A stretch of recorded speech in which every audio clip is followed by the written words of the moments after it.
The Trade Minister Don Farrell is now back in Australia without a major breakthrough on the dispute with China, but believes a pathway to removing sanctions has been found. Talks with his Chinese counterpart will continue when he visits Australia later in the year. One of the select few journalists who travelled with the Trade Minister on his trip to Beijing is Tom McIlroy. Tom is the political correspondent with the Australian Financial Review. Thanks for your time, Tom. What was the reception like for the Trade Minister? It was a visibly warm reception. Obviously, the trade dispute's some years old now, and it had been 4 years since a Trade Minister from Australia was able to go to China. I think Don Farrell's temperament really suited the situation, and there's clearly a rapport between him and his counterpart, the Commerce Minister. There was some optimism that there might be a breakthrough, but I think that was very much in the Chinese government's decision making, and so far there hasn't been one. But there's good feeling that talks between the two ministers work good. Well, given his counterpart is now, so he's confirmed that he'll visit Australia, including the Trade Minister's own vineyard in the Clare Valley. It's hard to imagine the Chinese minister would show up there without having removed the tariffs on wine exports by that stage. I think so. I think the hope is that wine will follow barley as one of these slow but eventual breakthroughs in the dispute. Don Farrell invited him to the vineyard, and I think he was clearly happy to accept that. There's a pretty strong warmth between the two ministers. That could pave the way to further visits and potentially to the PM visiting Beijing later in the year, I think.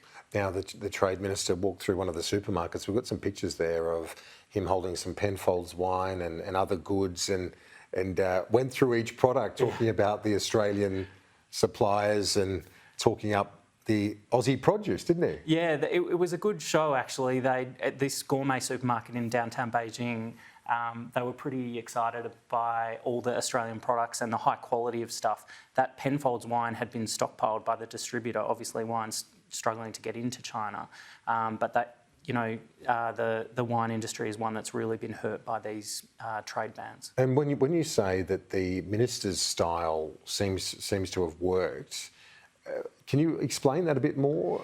I guess he does have a very different style to, say, the Foreign Minister, Penny Wong. Yeah. Where she is official and deferential and has a sort of authority about her, he takes a more down-to-earth approach. I think he was joking and praising the Commerce Minister, even mentioning how tall he was, and he was surprised by their height differential. And I think it's disarming, and I think it registered well in those talks. Obviously, we didn't see the behind closed door talks, and they included things like the detained Australians. But at least in the outward-facing diplomatic side of things, my impression was that Don Farrell's approach landed quite well. And you see those pictures of the minister at the Forbidden City and various others, that would be well received by the Chinese officialdom and the Chinese state media. There's no doubt about that either. I think that's right. I think that invitation, which was at the last minute to visit the Forbidden City, was well received on both sides. It wasn't guaranteed. It was a good picture opportunity and gave Farrell an opportunity to really lavish China with praise and talk about how amazing the Forbidden City is. And so, we look to what is the next step in terms of the trade barriers. That's still a work in progress. More broadly, though, the Foreign Minister also going to visit Australia later in the year, and as you alluded to, the Prime Minister likely to visit Beijing at some point over the next couple of months. Yeah, the end of October is 50 years since Gough Whitlam visited in 1973. That could potentially be an opportunity there. If the Chinese Foreign Minister does come, I think you could see that invitation formalised perhaps in the middle of the year. And so that would be almost like each one it seems like it's been a stepping stone to the next. You had Tim Ayres meet his counterpart in the Bow Forum. Yep.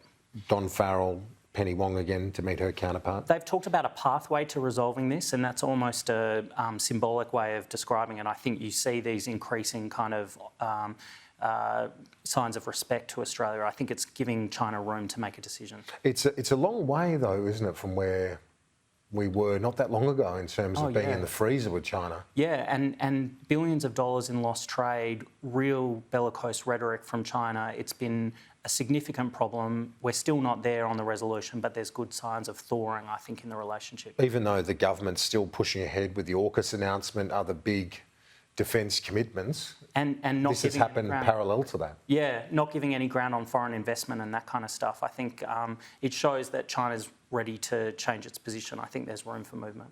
Yeah, well, there certainly appeared so in Beijing during your visit there, along with the Trade Minister, Tom McIlroy from the AFR. Thanks so much. Appreciate it.